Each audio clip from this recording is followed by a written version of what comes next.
In M&A transactions involving more than one shareholder, two documents are often essential to ensure the legal and strategic success of the deal: the Joint Venture Agreement, JVA, and the Shareholders Agreement, SHA.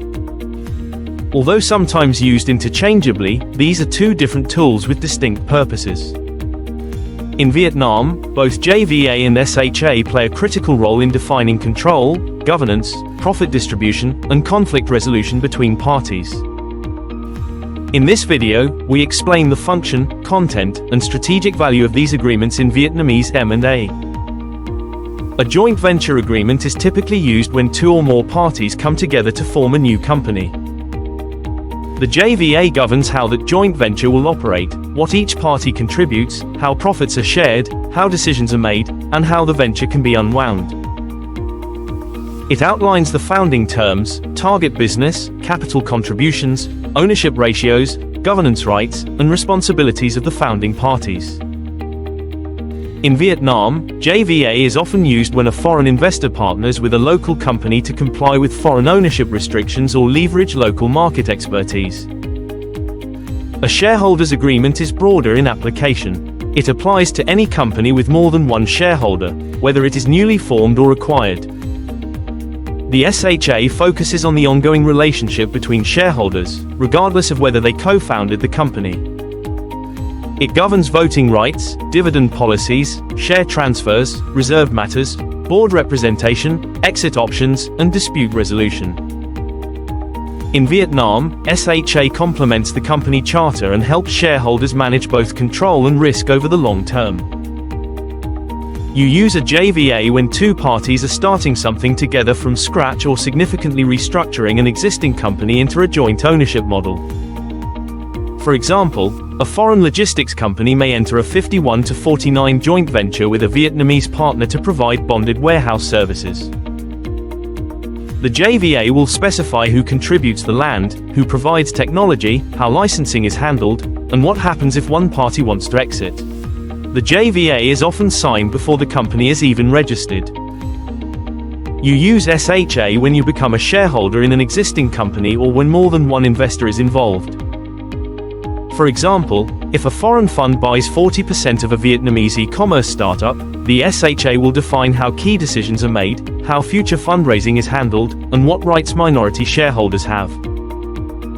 Even in majority acquisitions, the SHA protects both sides by creating rules for governance and fair treatment.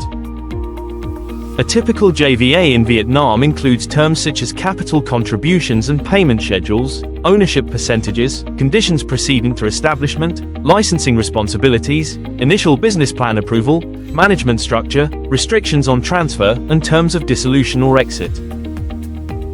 Because JVA governs the formation of the company, it must align with the Investment Registration Certificate and the Enterprise Registration Certificate during setup. A typical SHA includes provisions such as voting thresholds for reserved matters, appointment and removal of directors, information rights, anti-dilution protections, tag-along and drag-along rights, transfer restrictions, exit strategies such as IPO or trade sale, dispute resolution, and governing law. In Vietnam, the SHA may also include language requiring alignment with the company charter and compliance with the law on enterprises. Neither the JVA nor the SHA is required to be registered with the authorities in Vietnam. However, they must not contradict the company charter or applicable laws. In case of conflict, the official charter filed with the Department of Finance may prevail.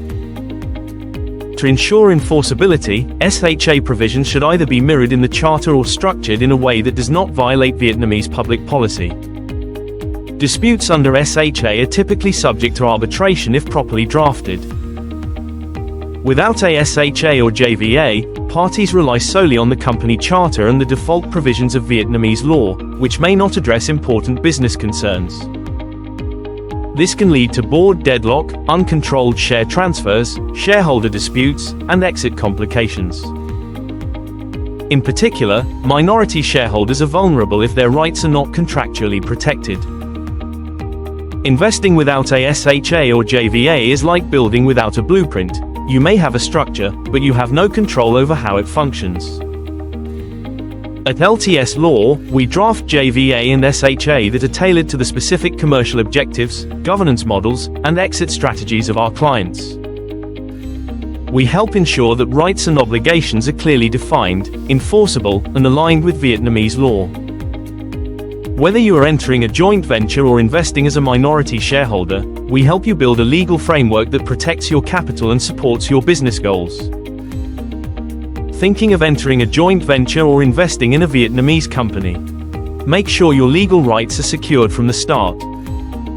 Contact LTS Law or visit lts.com.vn to schedule a consultation. A well-drafted JVA or SHA is not just a contract, it is your governance strategy in action.